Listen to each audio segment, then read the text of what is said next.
नमस्कार, आप सभी का स्वागत है यूथ अध्ययन के चैनल पे। देखिए एक बार फिर से मैं आप सभी के बीच एचपी टीजीटी कमीशन 2025 के लिए इंडियन ज्योग्राफी का एक नया विषय भारत की जलवायु लेके आ चुका हूँ।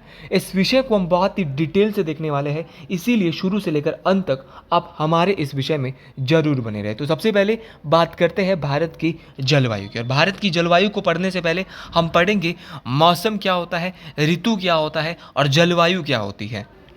तो सबसे पहले हम मौसम को, वेदर को देखने वाले हैं। देखा, हमारा जो वायुमंडल है, वायुमंडल में जो अचानक जब परिवर्तन होता है तो वायुमंडल में अचानक होने वाले परिवर्तन को जो है वो मौसम कहा जाता है।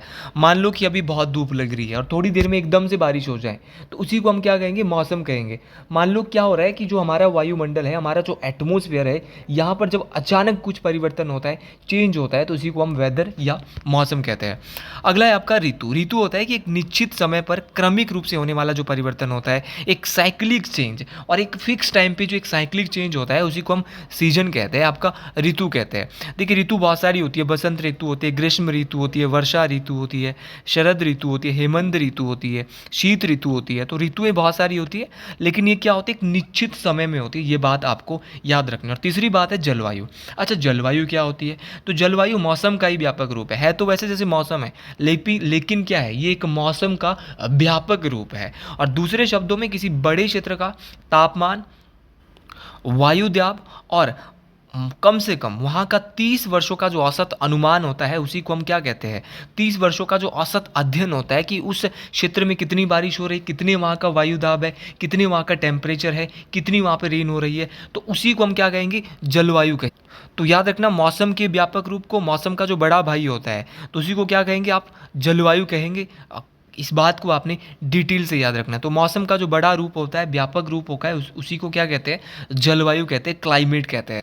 अब बात करते हैं इंडिया की, कि जो भाई आपका इंडिया है यहाँ पर कैसी जलवायु है।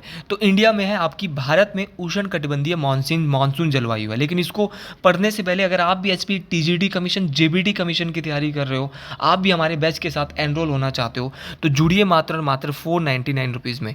हम देंगे आपको 499 में लाइव प्लस रिकॉर्डेड क्लासेस। जो क्लास लाइव रहने वाली है वो same as it is recorded में मिलने वाली है। आज तक हमारे बैचेस में जितनी पिछली क्लासेस हो चुकी है वो हम एक ऑफर के साथ आपको फ्री ऑफ कॉस्ट दे रहे हैं, फ्री मिल रही है आज तक की जितनी क्लासेज हुई है।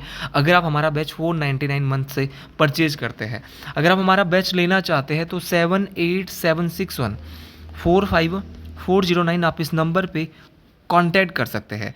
अच्छा, बात करें भारत में कैसी जलवायु है, उष्णकटिबंधीय ट्रॉपिकल मानसून क्लाइमेट जो जलवायु है वो पाई जाती है। इस बात को आपने डिटेल से याद रखना है। देखिए, अगर बात करें भारत की जलवायु की, तो भारत की जो जलवायु है वो 23.5 डिग्री जो ये कर्क रेखा है, तो 23.5 डिग्री उत्तरी अक्षांश में कर्क रेखा है और 23.5 डिग्री दक्षिणी अक्षांश में मकर रेखा है। यहाँ पे जो सूर्य की रोशनी वो सीधी पड़ती है और इसी एरिया को क्या बोलते हैं, ये सन है और सन की रोशनी यहाँ पे सीधी पड़ती है।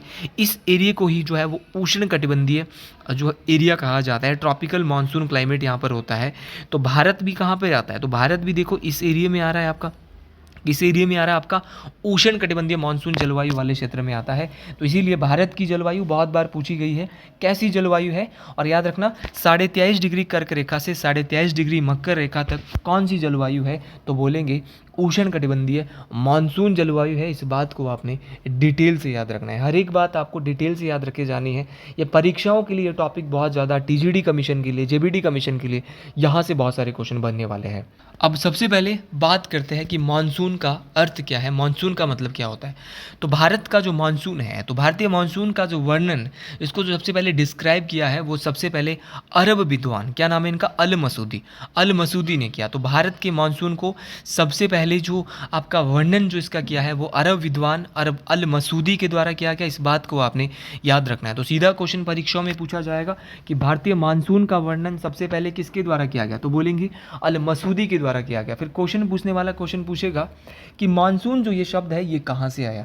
तो मानसून शब्द की उत्पत्ति अरबी भाषा की मौसम शब्द से हुई है। तो अरबी भाषा का जो मौसम शब्द है, इसी मौसम शब्द से उत्पत्ति हुई है आपके किसकी, मानसून शब्द की, और जिसका अर्थ है मौसम के अनुसार दिशा बदलने वाली पवनें। तो मौसम का जो अर्थ होता है वो क्या होता है, जिसका अर्थ है मौसम, ये आपको याद रखना है। मौसम शब्द जो है अरबी भाषा का मौसम शब्द से आया है और इसका अर्थ है मौसम के अनुसार दिशा बदलने वाली पवनें। इस बात को आपने डिटेल से याद रखना है। अब क्वेश्चन बहुत दफ़ा आपसे स्टेटमेंट फॉर्म में कमीशन एग्जाम में पूछा जाएगा कि किसी भी देश की जो जलवायु है वो कैसे निर्भर करती है। तो 4 चीज़ों पे निर्भर करता है।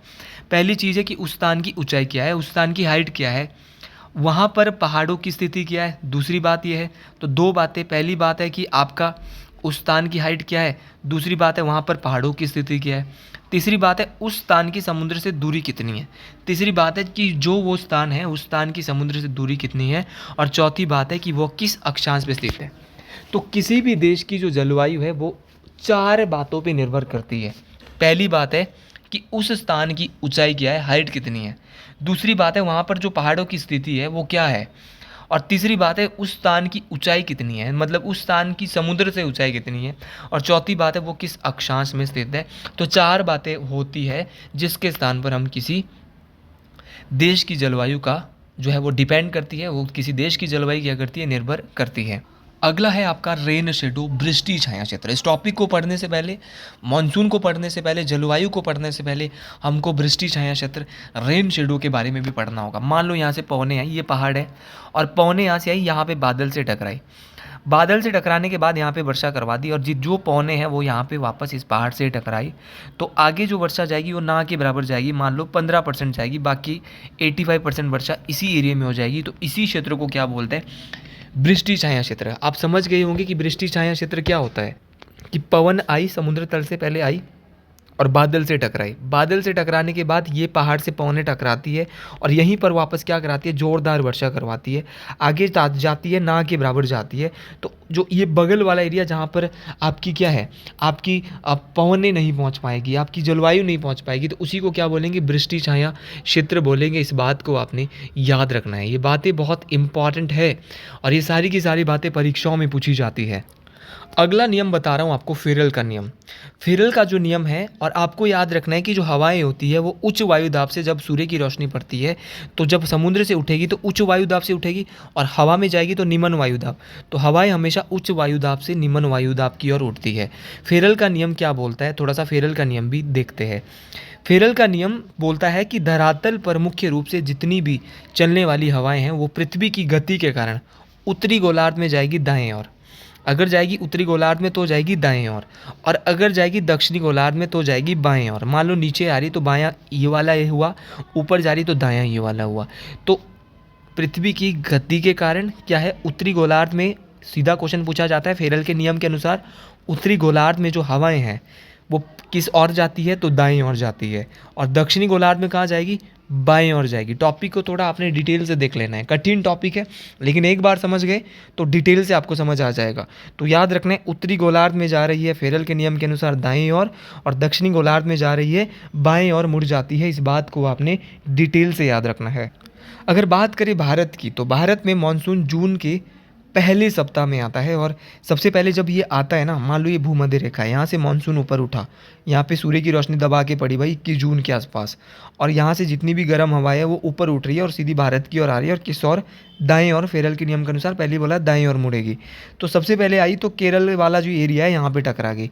तो जून के पहले सप्ताह में भारत में मानसून आता है, और सबसे पहले जो है वो केरल के मालाबार तट से टकराता है, और 15 जुलाई तक तो पूरे भारत में जो है वो क्या है, आपका मानसून पूरे भारत में फैल जाता है। इसके बारे में हम बहुत डिटेल से बात करने वाले हैं, लेकिन सबसे पहले किस सप्ताह में आया, जून के महीने में आया, और सीधा केरल के मालाबार तट से टकरा गया।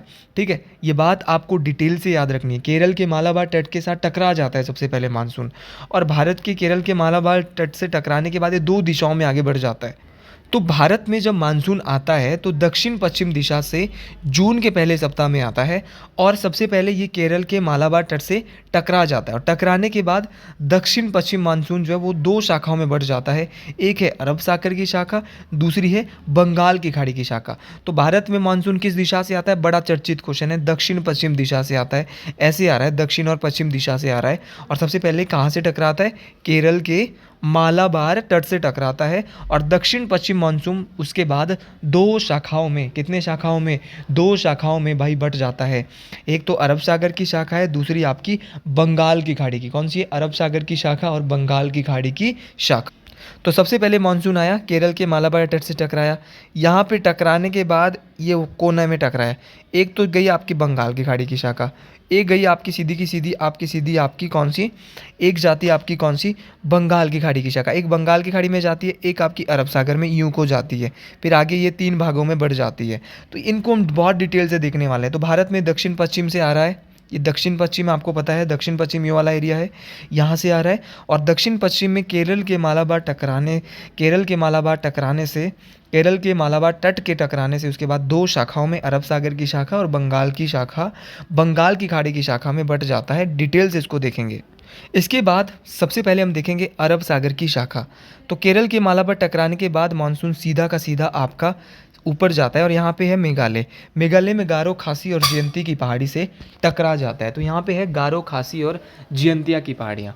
गारो, खासी और जयंतिया की पहाड़ी से टकराता है और आगे फिर कुछ कुछ असम, अरुणाचल प्रदेश में भी जाता है, इस एरिया में जाता है। यहाँ पर गारो, खासी और जयंती की पहाड़ियाँ हैं और इन्हीं यहाँ पर मौसम फंस भी जाता है, आपस में टकराता है और फंस जाता है इन 3 पहाड़ियों के बीच, गारो, खासी और जयंती के बीच। भी आपने सुना भी होगा अक्सर कि यहाँ पे बहुत ज़्यादा मेघालय के जो मौसिन राम है वो विश्व में सबसे ज़्यादा बारिश होती है, क्योंकि मानसून आने के बाद यहाँ पे क्या है, आपका टकरा जाएगा तो मानसून यहाँ पे फंस जाएगा। लेकिन एक मानसून आपका जो आपकी एक शाखा है, एक शाखा आपकी ऐसी होती है। तो ये मैंने आपको बंगाल की खाड़ी की शाखा पढ़ा ली। अरब सागर की शाखा देख लेते हैं सबसे पहले। तो अरब सागर की शाखा में सबसे पहले मानसून पश्चिमी घाट से टकरा कर केरल में खूब वर्षा कराता है। पहले तो केरल में वर्षा कराएगा, उसके बाद मानसून ऊपर जाएगा और गुजरात के पास गिर पहाड़ी से टकरा कर 3 दिशाओं में बढ़ जाएगा। एक तो जाएगा आपका सतपुड़ा और विंध्य पहाड़ियों की ओर, सतपुड़ा माउंटेन रेंज और विंध्य पहाड़ियों की ओर। एक रेंज आपकी, दूसरी शाखा आपकी सीधी निकल जाएगी आपकी कहाँ की, आपकी मध्य प्रदेश, एक मध्य प्रदेश की ओर जाएगी, एक गुजरात की ओर जाएगी कच्छ की खाड़ी की, और तीसरी शाखा आपकी सीधी हरियाणा गुजरात की ओर जाएगी। तो तीसरी शाखा आपने याद रखना है, तो अरब सागर की शाखा याद रखना है। अरब सागर की शाखा सबसे पहले पश्चिमी घाट के से टकराती है। पश्चिमी घाट की रेंजेज है यहाँ पे, केरल में खूब वर्षा करवाता है। उसके बाद मानसून आगे जाता है, गुजरात की गिर पहाड़ियों के पास टकराता है और गुजरात से जो आपकी अरब सागर की शाखा का जो मानसून है वो 3 दिशाओं में बढ़ जाता है। गुजरात के एरिया में खूब वर्षा करवाता है, यहाँ पर ये वाले एरिया में खूब वर्षा करवाएगा। यहाँ पर वर्षा करवाने के बाद आपका मध्य प्रदेश वाले एरिया में बहुत वर्षा करवाता है। मध्य प्रदेश और जो विंध्याचल पहाड़ी और सतपुड़ा माउंटेन रेंज है, नर्मदा नदी उफान में आती है बरसात के मौसम में शुरुआत में, ठीक है।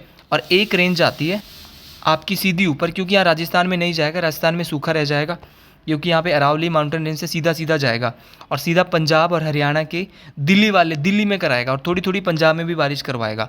तो दिल्ली में भी अरब सागर की शाखा से क्या है, दिल्ली में भी क्या है मानसून, आप देखते हो दिल्ली में भी मानसून आता है, वहाँ पे भी बारिश होती है। तो कैसे आया अरब सागर की शाखा से, सबसे पहले ये अरब सागर की शाखा में जैसे ही आया तो पश्चिमी घाट से टकराया। पश्चिमी घाट से टकराने के बाद ये सीधा ऊपर गया और गुजरात की गिर पहाड़ियों से टकराया। गिर पहाड़ियों से टकराने के बाद ये 3 दिशाओं में बढ़ गया। एक तो गया आपका गुजरात के सौराष्ट्र की ओर, जहाँ पे बहुत बारिश होती है, जून के पहले सप्ताह में यहाँ बहुत ज़्यादा बारिश होती है। फिर एक रेंज तो गई आपकी ऊपर सीधी दिल्ली की ओर। दिल्ली का जो नोएडा वाला क्षेत्र है वहाँ पे बहुत ज़्यादा बारिश, दिल्ली के कुछ एरिया में बारिश करवाता है। और उसके बाद एक जाता है आपका विंध्याचल और सतपुड़ा माउंटेन रेंज के बीच। तो यहाँ पे ये अरब सागर की जो शाखा है वो किस किस प्रकार गई, पश्चिमी घाट से टकराई। पश्चिमी घाट से टकराने के बाद गुजरात से 3 भागों में, गुजरात की गिर पहाड़ी से टकराई और 3 भागों में बढ़ गई। एक सीधी ऊपर दिल्ली की ओर चले गई, एक गुजरात के सौराष्ट्र की ओर बहुत ज़्यादा बारिश वहाँ पे कराता है, एक मध्य प्रदेश की ओर जाती है विंध्याचल और सतपुड़ा माउंटेन रेंज की ओर। इसके बाद है अगली शाखा बंगाल की खाड़ी की शाखा। भाई बंगाल की खाड़ी की शाखा की बात करें तो बंगाल की खाड़ी की शाखा सीधा जाकर टकराती है, किससे टकराती है, मेघालय की 3 पहाड़ियाँ हैं, गारो, खासी और जयंतिया पहाड़ियों से टकराती है और उनकी कीप जैसी आकृति। अब इनकी आकृति कीप जैसी, कीप ऐसी होती है, कीप आपने देखी होगी, तो इनकी आकृति देख रहे होंगे कीप जैसी है। अब कीप जैसी आकृति होने के कारण मौसम क्या है यहाँ पर, क्या है, फंस जाता है तो यहाँ पे खूब वर्षा करवाता है। और आप सब लोग जानते हैं कि यहाँ पर खूब वर्षा होती है है, इसीलिए दुनिया का सबसे ज़्यादा वर्षा कहाँ होती है?